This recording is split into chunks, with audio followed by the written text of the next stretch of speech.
Hi, HRN listeners. We're celebrating our 15th anniversary, and we have a really fun campaign and an ask for you. This 15th anniversary tour is aiming to bring you closer to unique food and music experiences in some of the most exciting cities in America. All the while, we're raising funds to support our work empowering the next generation of food systems storytellers through our fellowship programs. Here's how it works. Donate to HRN and be entered into a raffle in the city of your choice to win a dinner for two at a noteworthy restaurant and tickets for two to a concert at a prominent local venue.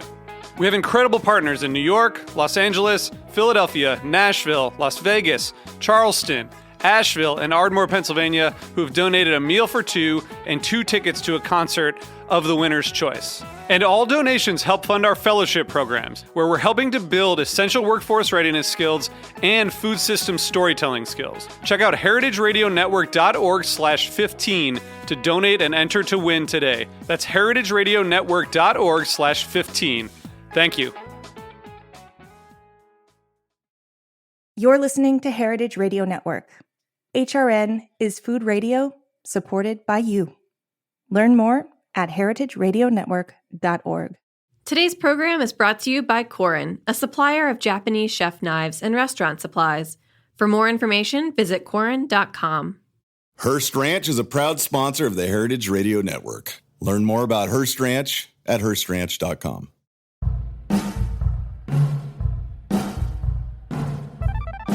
You're listening to Fields, the podcast. I'm Wythe Marshall. And I'm Melissa Metrick. On Fields, we're bringing you the stories of people who are working in the world of urban agriculture. For money, for fun, for art, for justice, to feed the hungry, to green the city, or to uncover its history. In each episode of Fields, we'll delve into one kind of food that's grown in cities, one technology used to grow, or one project that teaches us something about our relationship to farming in urban environments. Moreover, we'll investigate all the whys behind getting up in the morning and working as a farmer in the city today. You don't need to be a farmer to enjoy this podcast, or even a foodie. We're going to tell fascinating stories and break down the realities and possible futures of urban farming to their elements. Hey, welcome. You're listening to Fields, the unfinished story of urban agriculture on Heritage Radio Network. I'm Wythe Marshall, and usually I'm here with Melissa Metrick from NYU. She's feeling a little under the weather, so I'm going to be doing this one solo. Regardless, we have an amazing guest, Vicki Sando. And Vicki, thank you so much for joining us. We really appreciate you taking the time. Oh, thanks so much for having me. I appreciate it too. Great. Well, we were just saying we met this summer actually at the Kingsland Wildflower Festival with the Audubon Society and other groups that are focused on Newtown Creek in that area, not too far from where I live in Astoria, Queens, and where I used to live in Bushwick, Brooklyn. And it's a really wonderful green roof, so it makes sense that, of course, you were there with a book, which I have right here, What is a Green Roof? So I'm sure you do many other things, but that is one reason why we thought we'd have you on, which is to talk about green roofs. It's a subject that we've covered a bit on Fields. We had a scientist at the end of our last season, season 3, Mike Traglia from the Green Roof Research Alliance and other Nature Conservancy and other appointments talking about some research in New York City on green roofs. And I thought, this is kind of a different direction, sort of how do we talk about green roofs, what groups are interested. And especially I remember, you were talking about working with schools. And I know there's so many schools in New York City and I imagine around the country who are creating green roofs and in general engaging in sort of urban agriculture, horticulture, teaching kids about plants, getting out there and having fun in the sun, even though we're in the middle of sort of polluted heat island. So I thought, we take the time to sort of chat about all those subjects and more. But before we begin, why don't you sort of introduce yourself and let us know, Vicki, where are you coming from? Sure. So I'm a science and STEM teacher at PS 41, the Greenwich Village School. And I got my start on this journey actually when my children went to school there themselves. They're in their 20s now, so I'm dating myself a little bit. But when my son was in kindergarten, they were studying plants, and they weren't gardening anywhere. There was no garden. It was a blacktop middle yard. So I offered to build some planter boxes. I'm kind of still not sure why I built them and just didn't buy them, but I built them in my basement and took them over to the school. We started planting some bulbs and some, vegetables. And it was just so well received. It really just showed the power of gardening, where it transformed the space into this little beautiful oasis. I ended up then getting some grants, just kept adding to it. We got a little mini greenhouse. It got to the point that where my custodial engineer was like, okay, you need to stop because this is really getting a little overboard. So then that made me think about our massive rooftop, which nobody went up there. It was unoccupied at the time. So our former principal, but the principal at that time, Kelly Shannon, I approached her about it, and she was totally in favor of it. Fortunately, back then, we really didn't know what we were getting ourselves into. Just a little bit naive, but that worked in our favor because it ended up being a 6-year project. We started in 2004 with designing it. We assembled a great team of some parents, connections that parents had. So we worked with a project management team, Jonathan Rose. We were really smart where originally we wanted to put a farm up there. We wanted to add a greenhouse and, do urban agriculture. But the weight load of the roof would not support that. We ended up commissioning a engineering study, a site engineering study. And it was determined that while we couldn't do urban agriculture, we could put in an extensive green roof. So we went in that direction. And it's roughly 18,000 square feet. So again, it took 6 years of fundraising, construction, planning. It was the first official green roof by School Construction Authority. Oh, cool. So if you don't know about them, they basically build new schools, and they are in charge of any major capital improvement projects on school buildings. So they're a different entity than New York City schools, but that's what they're in charge of. So we had to work through them. We had to get grants from our local officials. So it cost about $2.5 million, not cheap. But most of that money went for the infrastructure, making it accessible for students and safe for students.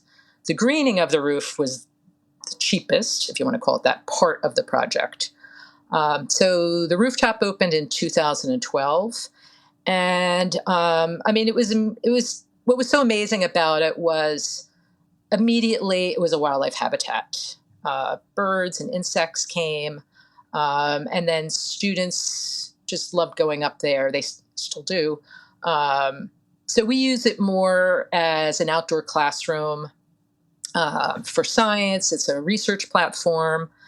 Our art teacher just took students up there to paint the skyline. And then during COVID, it was used nonstop as a place for kids to just get outside of their classroom.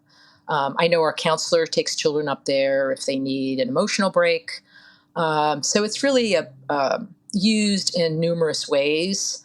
And then when it's not being used by students, it's had a significant impact on the school's energy use.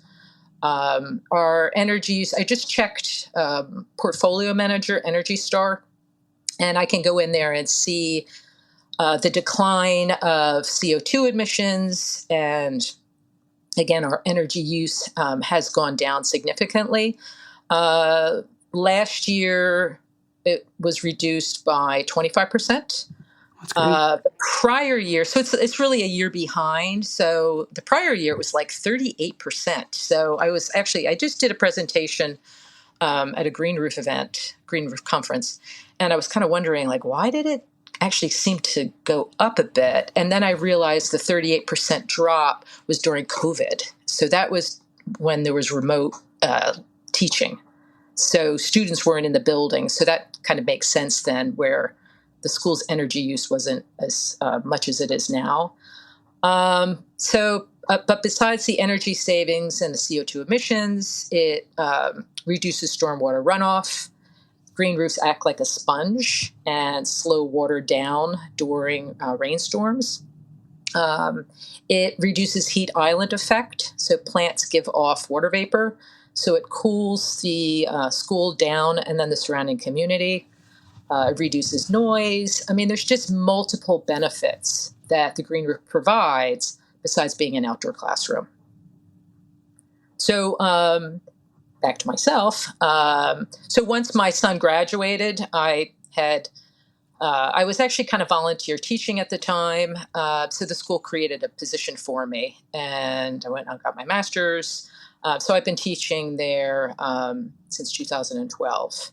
And yeah, it's so volunteering. You never know what volunteering can do for you. Right. It can get you a new career. So to recap, so basically you started volunteering because you were interested in the possibility of a farm on a roof.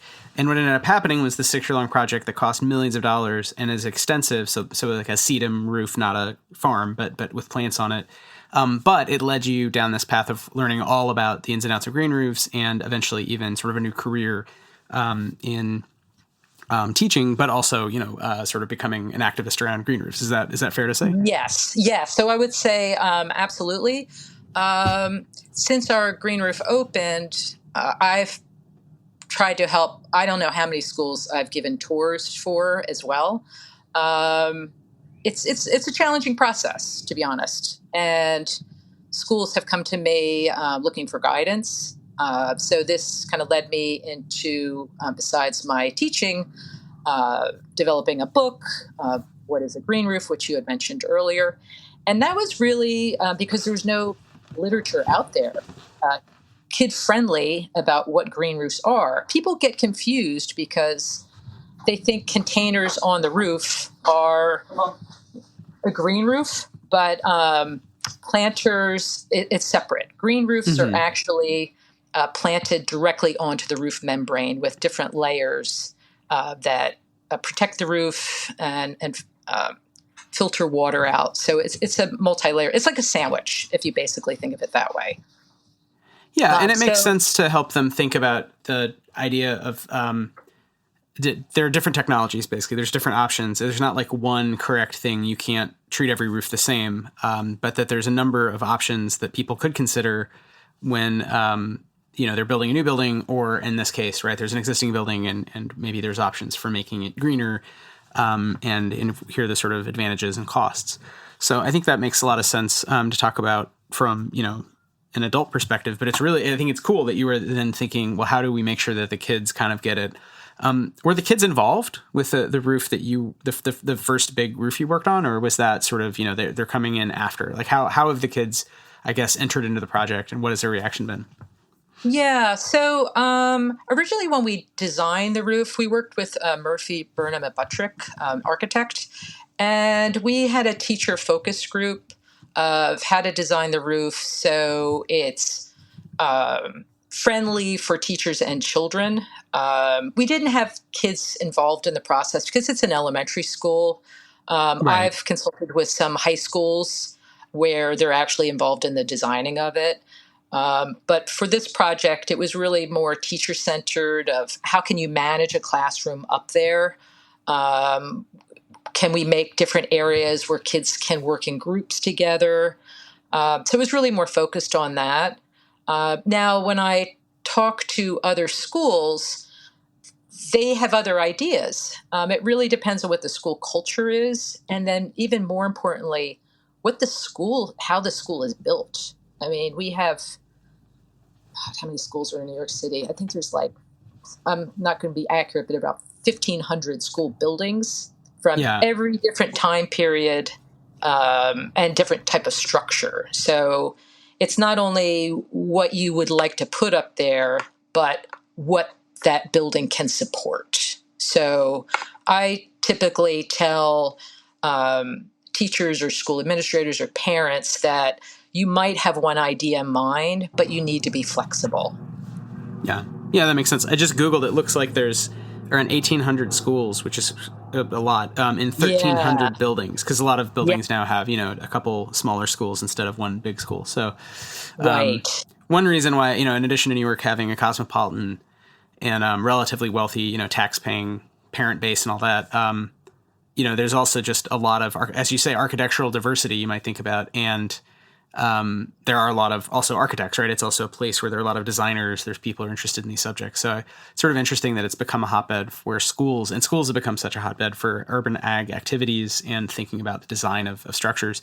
I also think schools, just thinking about my own childhood in Atlanta in the 90s, a lot of the buildings were just underused. It's like schools were very big and had a lot of empty spaces. And I worked briefly in a school in New York when I first moved here after college. And I was like the assistant tech guy, and we would just constantly get new tech that would just basically go into a closet with a bunch of other, new tech from last year. They were just like old laptops, like everywhere. So I feel like some of it is the design of, it's not specific to New York, but like schools in general having kind of weird problems with, like, they have to be managed so carefully that there ends up being excess capacity that it's almost better to just lock the key on and turn away from, as opposed to having to deal with, because you have so many immediate problems, immediate kids to tend to. So I think roofs is just sort of an architectural version of that, where it's easy to have a building where you just don't use the roof. And obviously you don't want kids going up there and falling off. So it makes sense. But on the other hand, there's this golden opportunity. And as you say, there's different buildings, different modalities of greening them. So very cool that you made that jump. Was there anything that inspired you? Was there anything like turning point that you remember when you're like, I'm going to do green roofs? Like, this is obsession, Was there like a model, like anything you saw that really got you? No, I mean, I'll be honest. No, I mean, the one memorable thing that sticks out to me is I just remember being in our cafeteria, and this was probably around 2009. And we had the architects there. There was like school construction authority members there. There was probably like 15 people there with blueprints and all that. And I'm looking at everything going, holy shit, I can't believe this is actually happening. Like, this epiphany of this is really going forward. And because it was just so many steps forward and then a step back, there was things that came up that were not expected because it was a first. So now what I tell other schools that you have to be prepared that this is a multi-year project. And I think some of the challenges are, parents that get involved and then their kid attritions out of the school, or you have a teacher that's really involved, but they have a million other things on their plate, or you don't have the maintenance staff that's really enthusiastic about it. So there's just so many key players that a project of this magnitude requires. So I always tell interested parties that you should need to start with a lower level garden first. If you don't have a lower level school garden that's smaller, and see how that works, if that's really successful, then look to your rooftop, because this is a massive undertaking. And I want to see as many as possible, but start small, get it going, and then take it from there. Right. So yeah, definitely don't assume that you're going to do a 6-year $1 million project, at least to start, but maybe it's good to get interest. How, can you tell us about coalition building? I mean, we've talked with growers and people who keep different kinds of spaces for urban agriculture and education to some degree, but in terms of a school, I know, again, from having been a child, even though I always, had this mustache, so I always looked old, but, and then having worked in one, I mean, it's not just kids who in some ways have like no power, which sucks when you are a student, but, the parents have a lot of power, I know, and teachers, of course, and really respect teachers. And sometimes maybe they probably don't in all instances, especially outside of New York. We're probably pretty lucky here in terms of their agency. And then I know there's administrators, but you mentioned like the school construction authority, I think it was, but there's also just the massive bureaucracy of the DOE. So how were you able to move from, hey, this is a good idea, to like legally and really financially, we're able to do this because, as you pointed out, it's pretty expensive to build a proper, modern green roof. And then maybe as a follow-up question, we can come back to like, how do you show, and maybe this was part of that coalition building, that in the long term, it actually can save money or, pay for itself or whatever, with, as you say, the water saving, energy saving, all that stuff. But what are some of the things, who are some of the people you had to charm? How, did the kids' book come out of that, or, take it any way you want, but. Yeah, well, the children's book was many years later. So for this project, we had to get our elected officials on board. So that was our borough president and city council person. So at that time, it was Scott Stringer and Christine Quinn. And they're the ones that are giving the money for these projects. It's a capital improvement grant. So we had to request money from them. Which they, really got behind the project immediately. And then that money goes into the SCA coffers for construction. So anytime you do a major renovation on a school building, it could be a new library or those new laptops you were just mentioning. A school puts in a grant proposal and there's money that's always allocated. So again, circling back, I would say to a school, well, if you need a new library or you need a new science lab, you're going to have conflicting parties that are wanting to do this. A green roof, it's more like icing on a cake. And so you have to look at what really are the needs in the school community, because you're going to have people that are going to want different things. Now, I would say, too, PS 41 is in Greenwich Village, which is an affluent neighborhood. And a lot of these big projects on schools were done by parents like myself who had the luxury of time, because I was a stay-at-home mom at the time, to put these volunteer hours in. Unfortunately, schools in communities that have high heat index, high asthma rate, flooding, are perhaps not as fortunate to have parents who are not working.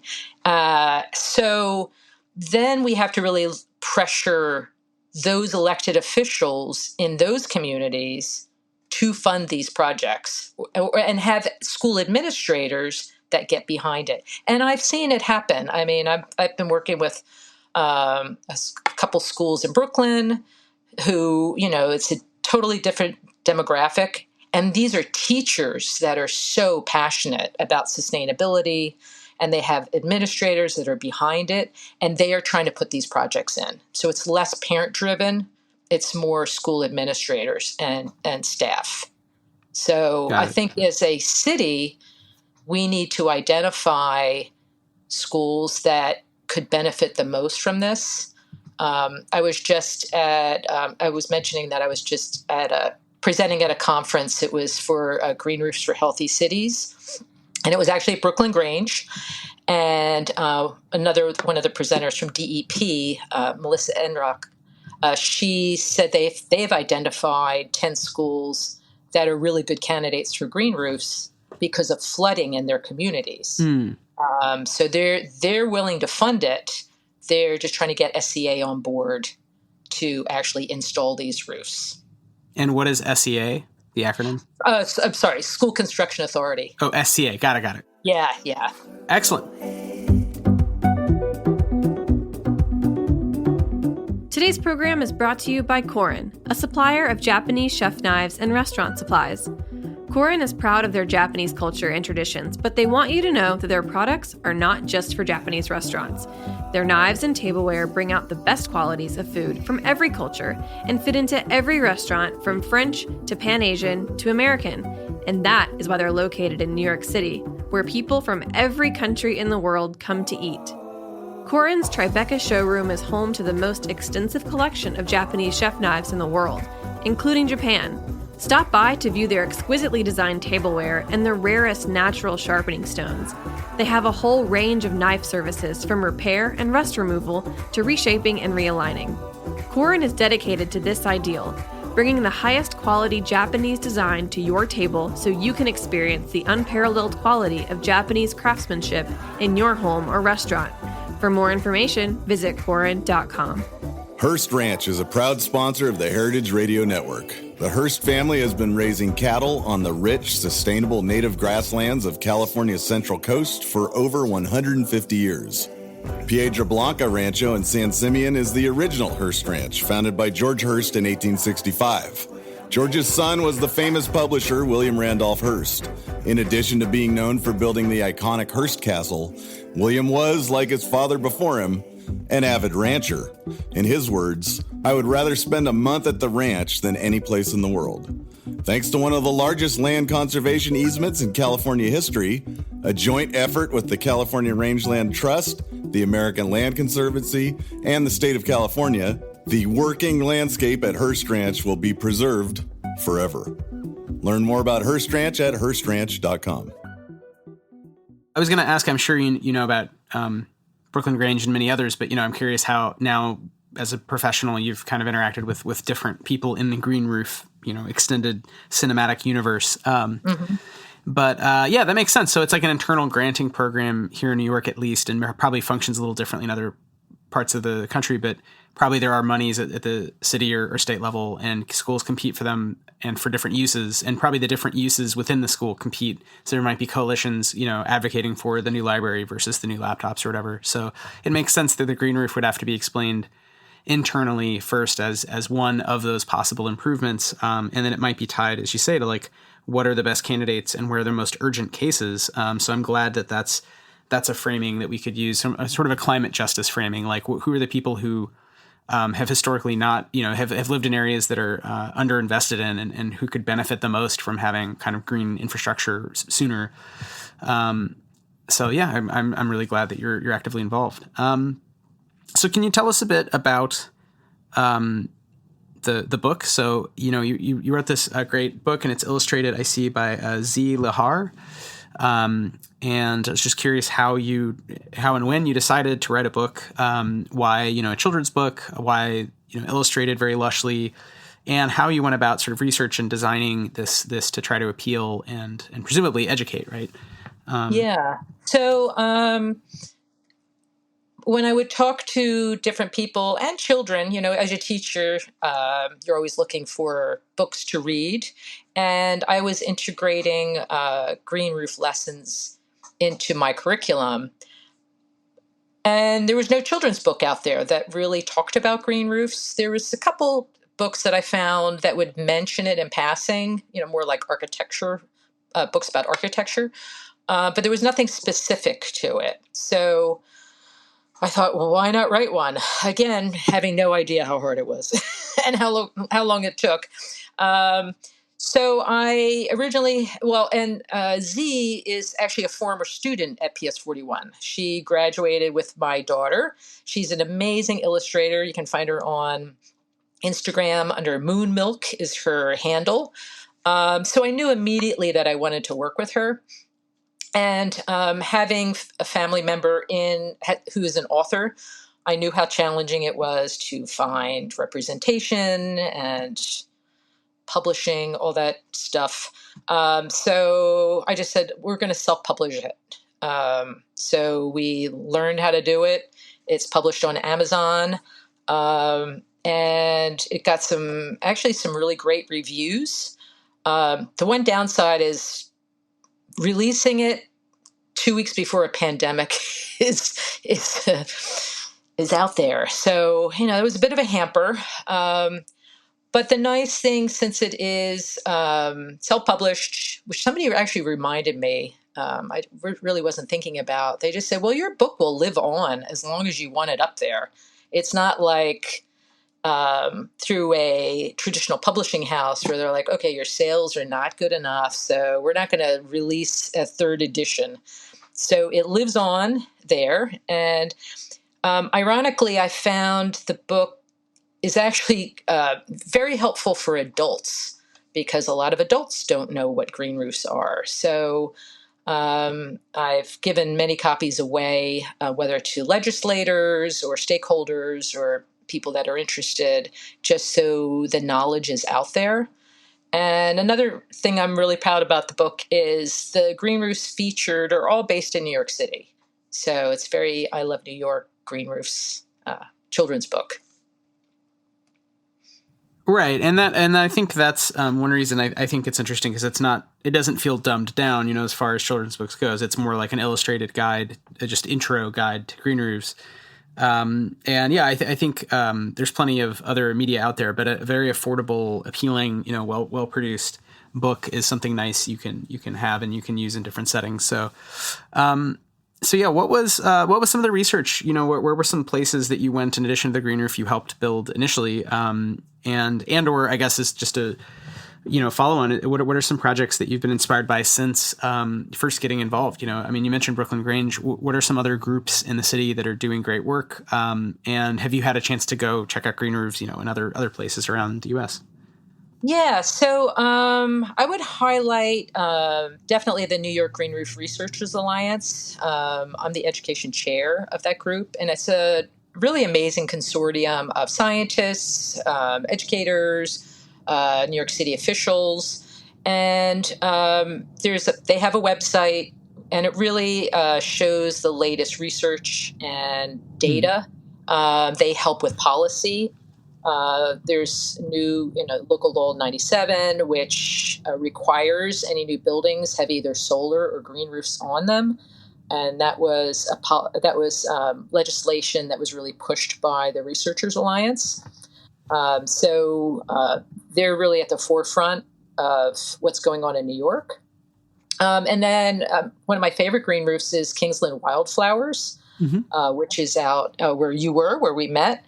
And they often give tours. That's a research station as well as the Javits Center. And that's really run by New York Audubon, Dustin Partridge. He is the lead researcher there. And they've just done tremendous work seeing how green roofs are habitats and monitoring bird species, whether it's migratory or local, bat populations. So there is a lot of research being done in New York on these rooftops. And then I would say, too, if you have not been to the Javits Center, you can, I think it's a very minimal fee to get a tour, but they just opened a massive orchard and working farm in partnership with Brooklyn Grange. I think a lot of their events, I guess during the summer months, but they use food harvested from their roof. But it really just shows, again, the potential of these massive rooftops that are in our city and how we can green them to just combat our climate emergency. I mean, this is one component. Yeah, for sure. No, Melissa and I have been up there and had Ben Flanner from Brooklyn Grange on at the beginning of the last season. So, again, this is kind of continuing this thread. I definitely recommend, if folks are visiting the city and are able to take a tour of the Javits Center green roofs, there's the big one with Sedum, and there's the Brooklyn Grange site, which has, a greenhouse and has a this food forest, which is really interesting on the top of this big convention center in an unlikely area.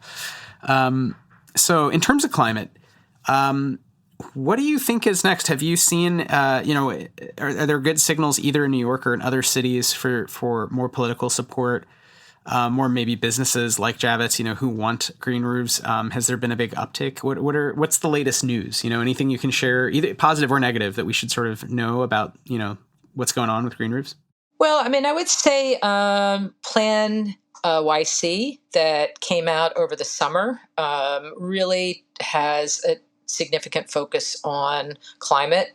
It actually, for the first time, mentions education, which is lacking in teaching, in schools. I'm a member of the Climate and Resiliency Education Task Force, which is, again, a terrific group of educators, nonprofits, and they've been working to change state legislation we're backing away a little bit from mandating climate education because teachers do not want to hear another mandate, but offering schools and educators climate lessons that integrate into current curriculum.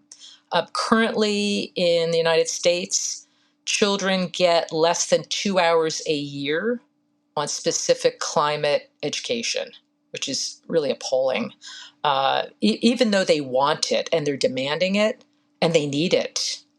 So that's something that in New York City, in New York State, we've been working on just to improve that. And that does circle back to green infrastructure, urban agriculture, all these, I think, different ways we can think in the future of how we grow our food, whether it's hydroponics, whether it is urban farming, and how we can give our children these tools to really combat the direction that we're going in, which is going to impact them the most. Yeah, yeah. I mean, I hear you that teachers don't like mandates, but it does feel like if you're going to mandate anything, more climate awareness and more awareness of really tools, even just around adaptation, it's like it will become at some point nonpartisan in the sense that we're all going to have to deal with the effects of climate disruption. I did give New Jersey credit. They beat us on this one because it is mandated in New Jersey. So they've upped us. So we need to get back and compete with New Jersey. Yeah, yeah, no, and it's good to have some healthy competition there, and that makes sense. Maybe New Jersey's a little more homogeneous in terms of the politics county to county, whereas New York has such a strong upstate downstate divide and whatnot. Yeah. But it's interesting to think about what is going to be effective. For one, there's still basic research happening, which we talked a little bit about with Mike Treglia. And, again, we encourage folks, just as we did at the end of last season, to check out the Green Roof Research Alliance and look at the data that you all are working on publishing and really collecting, because I think there's a lot of just basic research to be done. But, there are scientific questions, engineering questions around like what modalities make sense in what context and what's kind of cheapest way to reduce, the burden of keeping buildings cool in the summer and warm in the winter, and especially deal with stormwater runoff and all these other benefits that green roofs can offer. But of course, they can be very costly, as you're pointing out. Like $2 million for a non-farm roof on a school is sounds like a lot of money to me. But I don't know. Who knows? But I think. Well, I would just add too, the reason why it's so expensive is because students are going up there, and you have to change their certificate of occupancy. So I've been really stressing now, for better or for worse, that you're installing green roofs on schools, and maybe there's some roofs that students do not have access to. Got it. Whether it's they can view it from a window, or there's a smaller roof that they can access because they will want to put in an elevator. I mean, you have to follow accessibility laws when you're changing the certificate of occupancy. So that's one way to get around it. And then the cost will be so much less. So even though I would love for every student to go up and visit a green roof, if we want to install as many as possible, we have to think differently and have some that just are there just for viewing. And maybe, you have a model where you're demonstrating it. I did see today, actually, there's a new school in Staten Island. I do not remember the name of it, but it's being built by SCA. And the rendering has 2 green roofs on it. So I was so pleasantly surprised. But again, it doesn't look like they're accessible, but they're lower level roofs where the windows look onto them. So if that's what we have to do, we got to do that. Yeah, that makes sense. So you could also think about, one of the modality things that we can consider is not just the different levels of extensive or intensive, forms of growing, but also, different levels of access. And so everything will need to be accessible for folks with different mobility issues, but also, maybe it makes sense to limit the total number of visitors because, frankly, not everything is great for tourism, and for different ages of kids, it's maybe more or less appropriate or useful pedagogically to have. Basically they're on top of a building in the middle of New York City. So that makes total sense. And that there's sort of safety measures that are redundancies that are costly and whatnot. But But yeah, where I was going with that is like the research, I think, so that's even another one, right? There's engineering and there's science kind of questions that are being answered. That's kind of getting into like policy questions where there are probably best practices that'll emerge or like different toolkits that seem appropriate. But I think one of the other ones is just, what's effective pedagogically, right? So getting at like what inspires kids and how do they use green roofs in different ways. And one of the things I've enjoyed over the having gone to Kingsland several years, many summers in a row now, is just seeing the different kinds of activity and the different responses, like bringing new friends every time to a green roof, on Newtown Creek, on the East River, basically, that's kind of overlooking the city. It's kind of in the middle of nowhere. It's kind of in an industrial zone.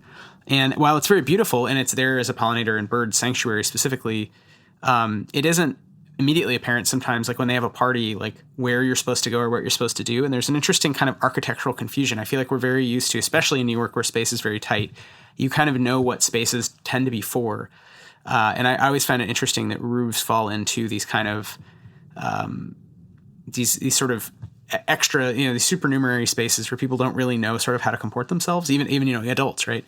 So I don't know. Just, I guess if you have any last thoughts on sort of how you've seen maybe any good stories of like kids learning things on a green roof or any inspiration you take from sort of, the next generation. Trying to end on a little bit of a positive note here, but. Yeah, well, I can actually. So, I mean, I would say having the green roof on the school and just multiple, many, many kids going through. One of my former students, he's a senior in high school now, Ajani Stella. He started a nonprofit, Kids Fight Climate Change, and he's actually getting an award in a couple weeks. I mean, this kid is amazing. And he credits the green roof as his start to climate activism. And I have another student who helped me with research recently. She was trying to put a green roof on her high school.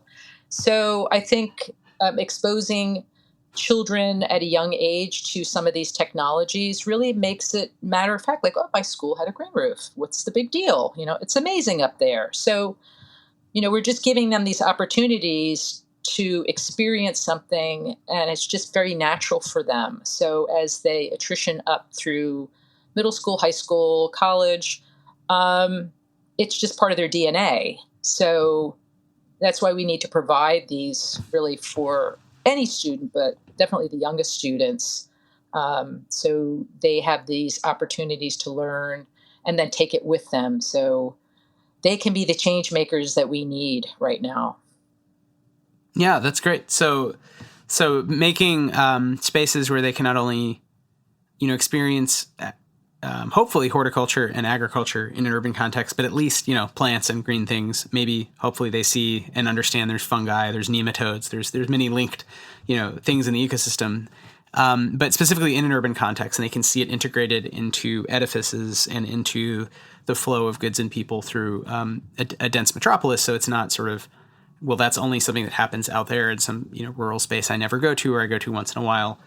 So I think that's really important. But then also you've made several times clear that there's this explicit link to be made between their own schools and climate disruption and ways they can fight back, the ways they can adapt or look at the actual structural causes of anthropogenic climate disruption, and so they can maybe use the green roof as a starting place to just begin to get the gear spinning. So I take some pleasure in that.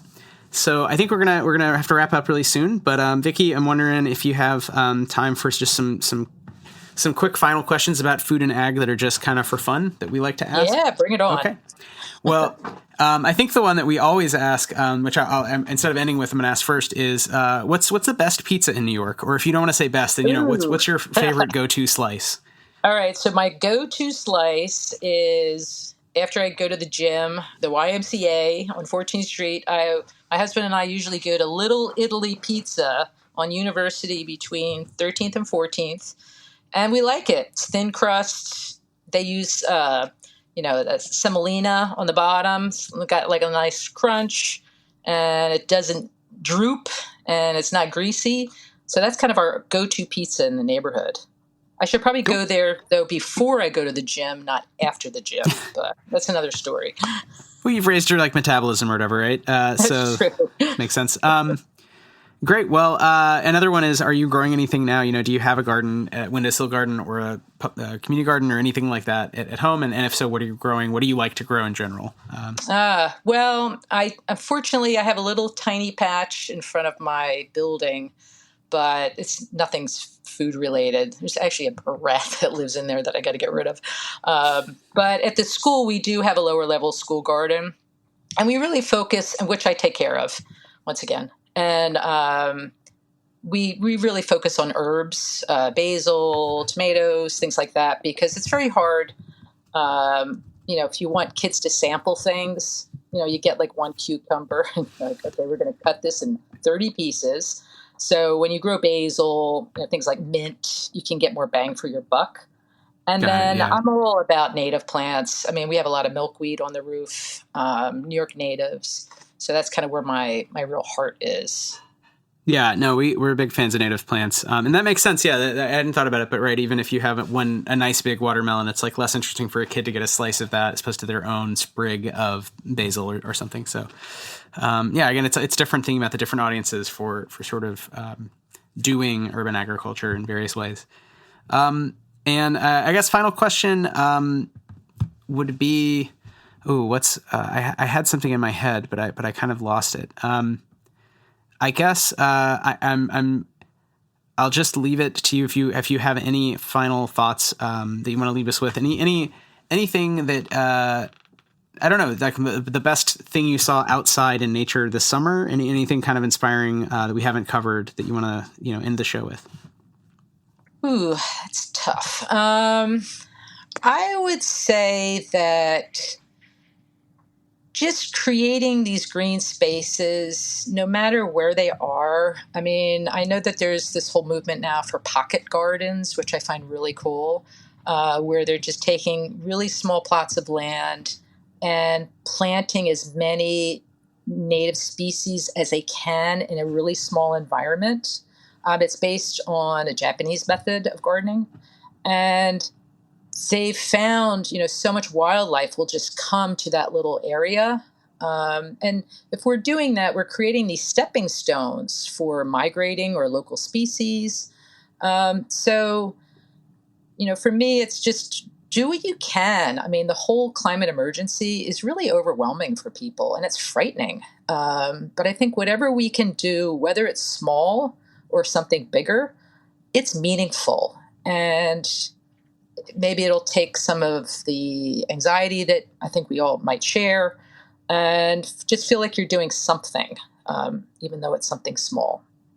And I will add one more final point that I do love the composting bins. I'm in Manhattan, so we don't have curbside composting, but they have the composting receptacles on different corners, and you get the app and you open up the bin and you drop your stuff off. I have to say, I feel so great about that now, where, again, something meaningful. I could never lug my scraps to the farmer's market, but there's one right actually on the corner of PS 41, they have a receptacle.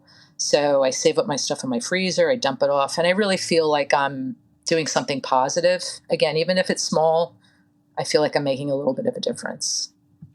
Yeah, and it makes sense, actually thinking about the role schools play, because schools are in basically every community. And you could also say this about, various kinds of community centers, maybe faith-based organizations, et cetera. Like where are their footprints? Probably grocery stores too.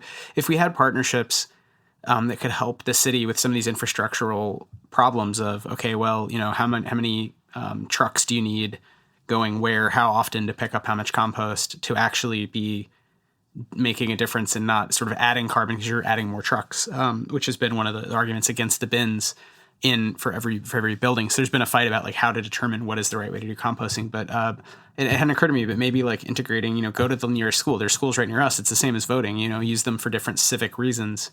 And I think that could be another way to sort of think about the fact that we have lots of little schools everywhere in New York, at least, and they do play a role already in bringing the communities together. But, how can we maximize, their utility and really get people thinking about the environment?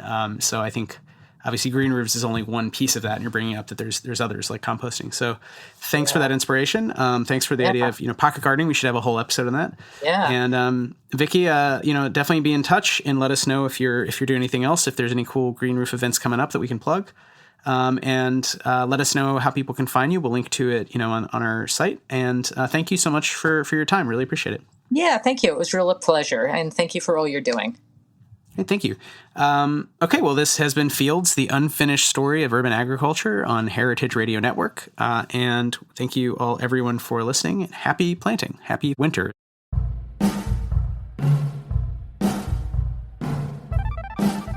Fields is powered by Riverside.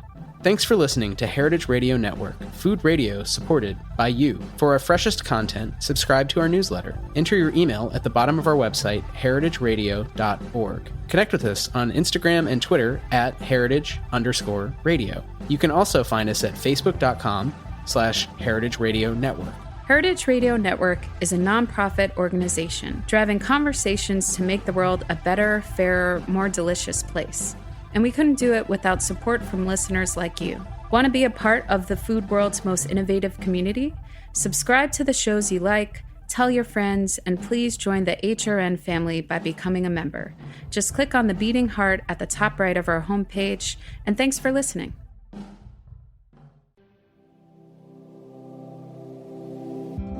Hey there, I'm Lee Ullman here with some big news from the National Young Farmers Coalition. We're partnering with Heritage Radio Network on a special season of The Farm Report. It's all about what's happening with the Farm Bill and how it impacts farmers and eaters. I am growing diversified vegetables on land that's been in our family for 150 years. And so with the pandemic, gentrification, property values going up, we had to sell the land and we lost it. Join us as we uncover the untold stories behind this massive piece of legislation that shapes how we grow our food, what we eat, and so much more. The problems we have had, those are things that come from earlier Farm Bill and USDA policy, right? Like Earl Butz, get big or get out. It's my responsibility to know not only what I'm eating, but then like how that all came to be. And realize wow, this piece of legislation, all this money, it's technically something that I support as a taxpayer. While Congress debates the next Farm Bill, this is not just an invitation to listen. It's a call to action. Be part of the conversation. Subscribe to the Farm Report on Heritage Radio Network, wherever you listen to podcasts.